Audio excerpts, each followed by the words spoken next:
Assalamualaikum warahmatullahi wabarakatuh. Kembali lagi bareng gue di Om Yuts Official Channel.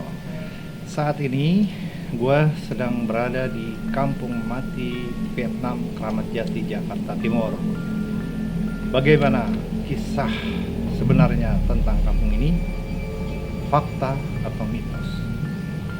Mari kita buktikan.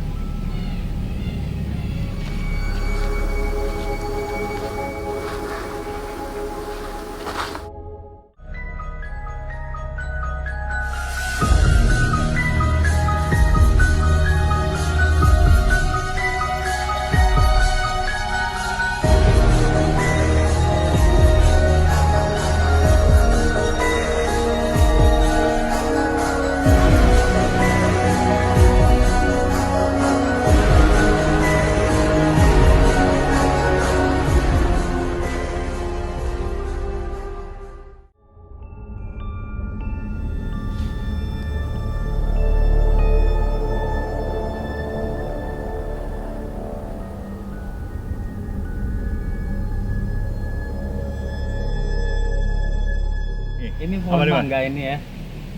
Pohon mangga ini kelihatannya biasa, tapi setiap malam itu ada Mbak Maiske di atas. Dia dari Vietnam dia. Oh, memang orang Vietnam. Orang Vietnam asli. Dulu dia salah satu pengungsi di sini. Dia orangnya baik ya, sama pengungsi-pengungsi lainnya itu. Dia ya kita nggak tahu apa pekerjaannya dia. Yang jelas dia tuh setiap malam keluar terus pulang itu dia selalu bawa makanan buat teman-temannya. Singkat cerita, Mbak Miske ini meninggal ya, kasihan. Mukanya hancur.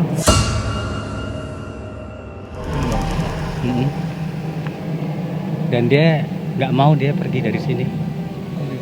Cuman kadang kalau pas turun situ dia tuh di tembok sini tuh. Tembok ini.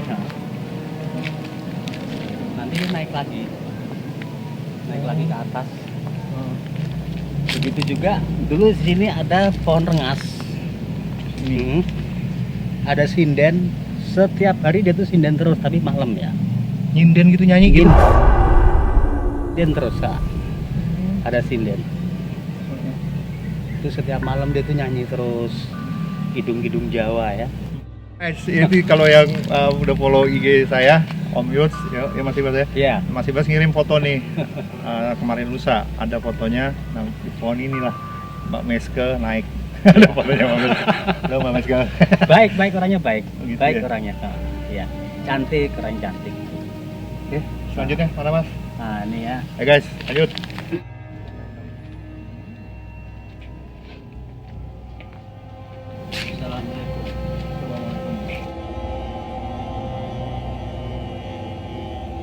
Nah ini apa Mas? Bangunan apa? Aku memang dulu tuh pernah pergi dari kampung sini. Terus setelah saya pisah sama ibu dan anak, saya balik lagi. Pertama kali saya tempatin sini tidak ada. Ini rumahnya? Rumahnya. Oke, informasi. Guys, sekedar informasi. Jadi Mas Ibas pertama kali tinggal di Kampung Mati Vietnam, Kramat Jati.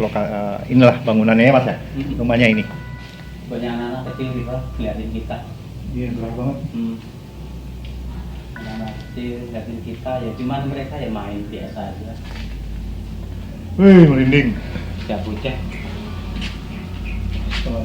Kalau kamar yang tengah ini rada serem ya. Kita nggak perlu masuk ke situ karena tinggi banget dia sampai nyundul atap. Yang tengah sebelah itu tuh. Gitu. Ini bangunan ini besar sekali. Kamarnya tuh ada 6, kamar mandinya tuh 2. Ruang tamunya lihatnya selebar begini. Ini mewah. Karena banjir, terus tidak ada orang, akhirnya rusak jadi seram seperti ini. Dan terpaksa saya juga balik lagi ke situ untuk jaga.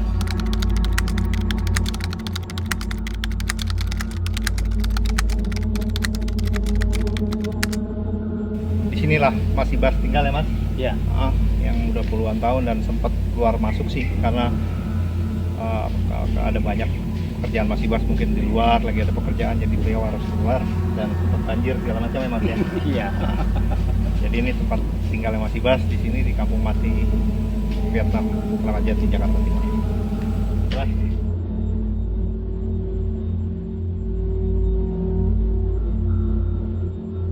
Di awalnya tempat ini tuh memang dulunya tuh tempat pengungsian Vietnam ya.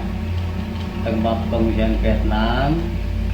Singkat cerita, jadi tahun 84 itu orang-orang pengungsian Vietnam itu dipindahkan ke Pulau Buru, daerah Batam sana. Tanah ini sih memang milik Departemen Sosial. Terus lalu tanah ini yang luasnya 2,5 hektar ini dijadikan tempat panti jompo atau Sasana Tresna Wirga.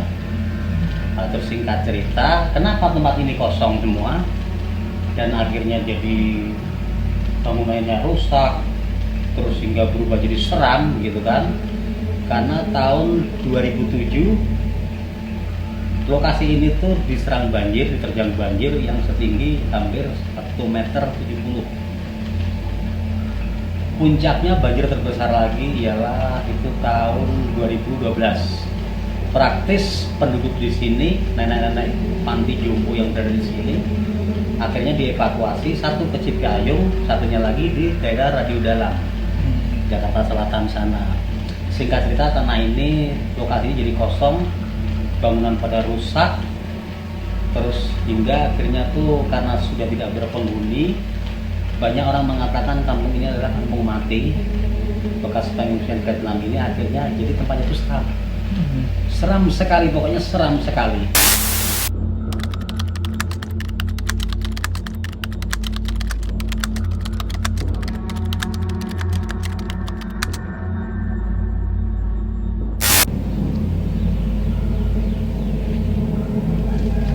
Ini juga ada, cuman dia nggak begitu nakal ya. Dia nggak begitu nakal, dia selamanya tuh di sini terus yang nunggu itu. Cuman yang sering jahat gitu kan, itu pohon jamblang situ. Jamblang itu di belakang gedung ini, bangunan ini. Nah, ini pohon jamblang ini. Ini gedung ini dulu musola.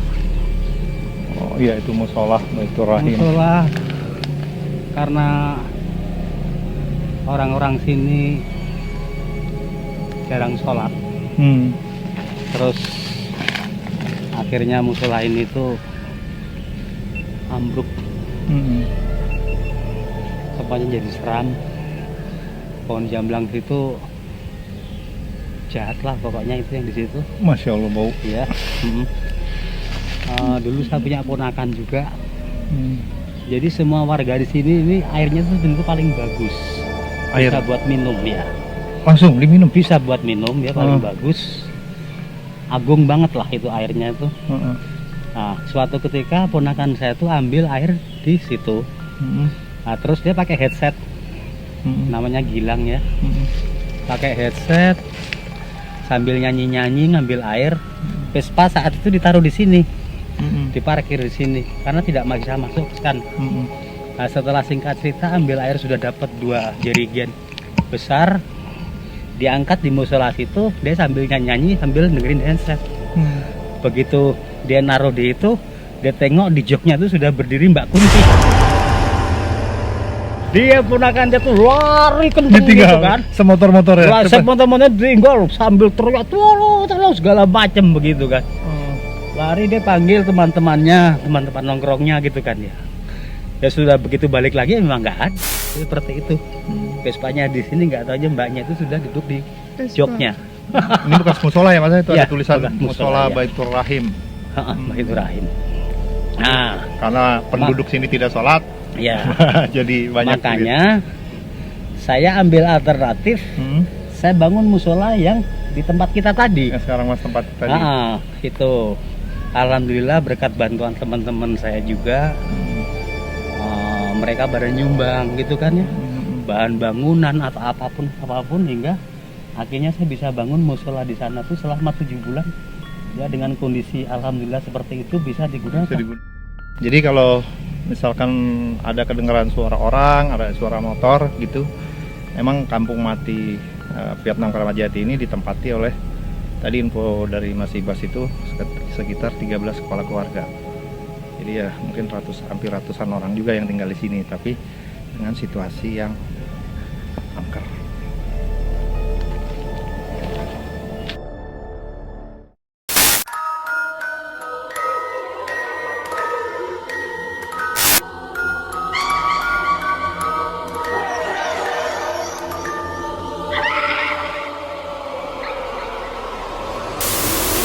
Jadi di sini tuh dulu tuh ada ini nih. Yang sebenarnya nggak begitu besar pohonnya.